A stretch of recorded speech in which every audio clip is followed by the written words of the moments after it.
Today I'm going to talk to you about the 3 aspects of soil. This information should help you on your journey to growing healthier, tastier, more nutritious food without reliance on chemicals and artificial products.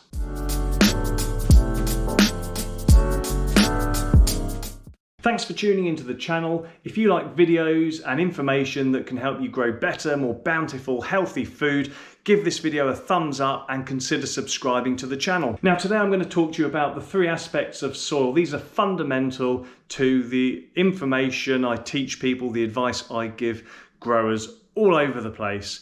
The 3 aspects are incredibly important. They kind of follow on a little bit from an earlier video I did, I'll link in the description below, about the basics of soil science.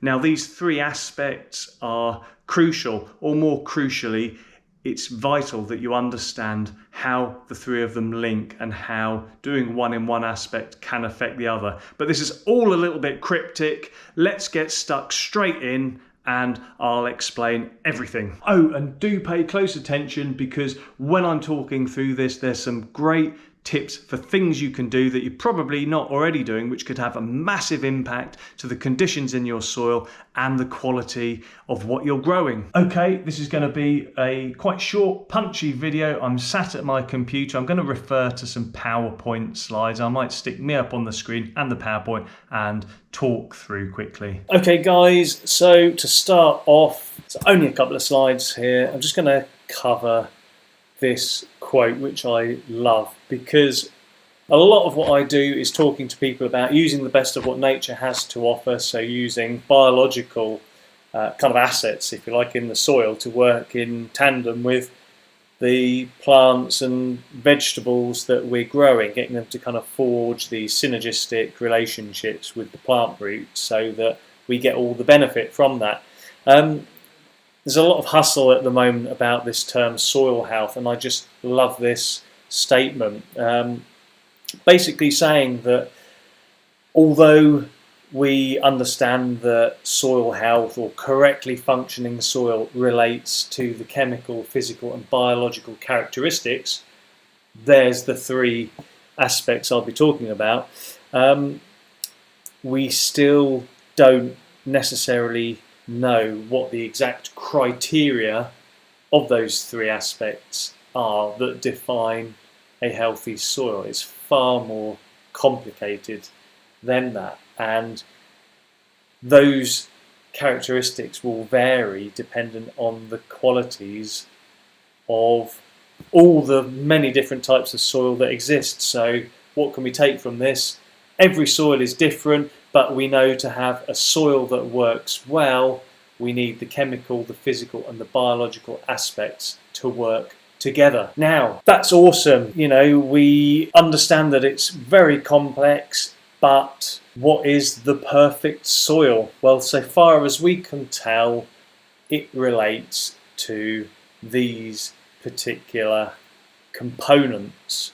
It's about the air, the water, the organic matter, and other is that mineral fraction and other bits and pieces that make up a well-structured, diverse soil. This is the ideal soil. Of course, the ideal soil seldom exists. We have the soil that we are given, that we are blessed with. In some cases, some of you guys might be growing fruit, vegetables in other materials, and in other videos I've talked about people growing in inert or growing in soilless systems altogether. So it's very, very rare that these 4 things are all perfectly proportioned, and that kind of is the start of some of the troubles that we often have when we're trying to grow, you know, the best plants or produce the best food that we can. Of course, the first 3 of these, the air, the water and the organic matter, are also incredibly important for the soil life, which is where I kind of spend a lot of my working days talking to people about air, water and organic matter. Same as people, air, water, food is important for us to kind of live. It's exactly the same for the microbes in the soil, as it is for the plants that we're growing as well. The roots need oxygen, they need the right amount of water, and they need food. Organic matter is a great long-term or longer-term source of food. Okay, this brings me nicely on to those three aspects of soil that I talked about at the beginning of the video. Those three aspects, we've kind of framed it around soil health, which again I talked a little bit about at the start of this. The physical, the chemical and the biological aspect. And in my experience, there's been a real shift towards the biological aspect in recent years, because for a long time all attention, all management, all methods for growing things was generally focused on the chemical with a little bit on the physical side. By chemical, what I mean is applying the nutrition that plants require and kind of bypassing the soil system as a whole.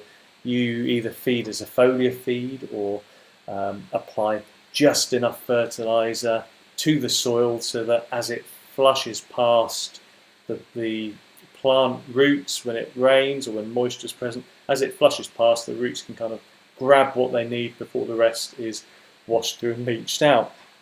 And there's a number of reasons for this shift. I guess economy, I think this is talking at a kind of a more global level, economics of growing, especially large numbers of crops and plants, have meant that flushing past results in kind of waste products or fertilizer that isn't used and is just kind of lost. So there's environmental impacts. Those lost foods enter the water courses and aren't good for nature as a whole, complete water streams, etc., etc. And then you've kind of got this third angle on it, which relates to the quality and the health of what we are growing. As a consequence of that, people have begun to look at other ways of doing things, and this is kind of why I set the laboratory up a few years ago, is to help support people in doing this. And so we focus on the microbiological aspect. We look at the life in the soil and all the benefits that can bring to people, and kind of get it to work hand in hand with the chemical and the physical aspects of the soil. Now, anyone who grows anything will understand this.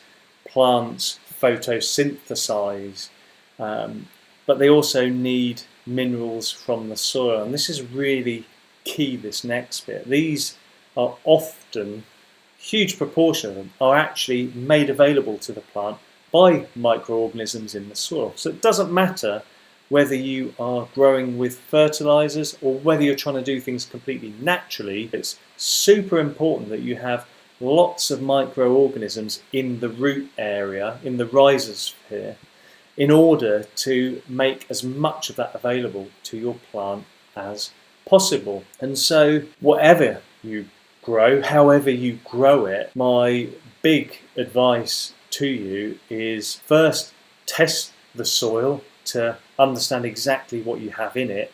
It might well be that you already have plenty of what you're trying to feed your plants already. And the second thing, if you can, get some form of measure on the microorganisms around the plant roots as well, and understand, is there sufficient quantities there? If not, how can I bulk them up to make what I'm already doing more efficient and sustainable in the long term? Now, I said earlier that there's been a real shift towards the biological aspect, and quite often people who are trying to grow things in a natural way or organic way focus almost exclusively on the biological aspect, which is commendable for that mind shift change, that complete kind of alternate direction in which you're doing things. However, it's really important to do everything in balance, and that is because of the dynamics of these three aspects.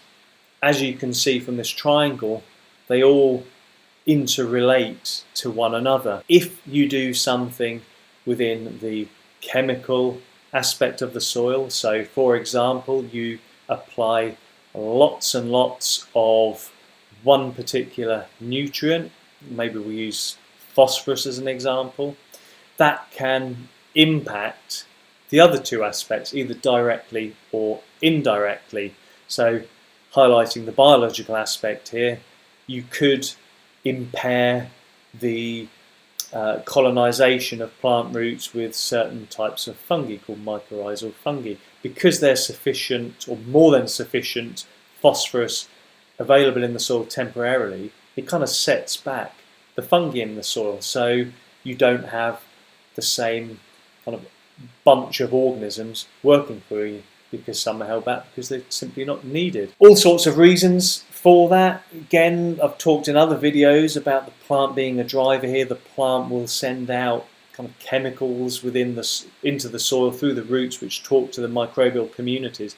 If it's getting sufficient quantity of what it needs, like kind of phosphorus as a fast food, it doesn't need those organisms to work, and so it will save its energy in communicating with them and just take the phosphorus that it needs, thereby kind of limiting, if you like, the microbiology in the soil. In the same way, if you play around with the physics in the soil, you can get some really impactful results as well. Aeration, I talked about the ideal soil. Air is a huge part of it. Quite often air is squashed out of soil whenever it's worked or tilled, or if it's simply walked over. As oxygen leaves, that can set back those aerobic loving microbes that we need to work for us.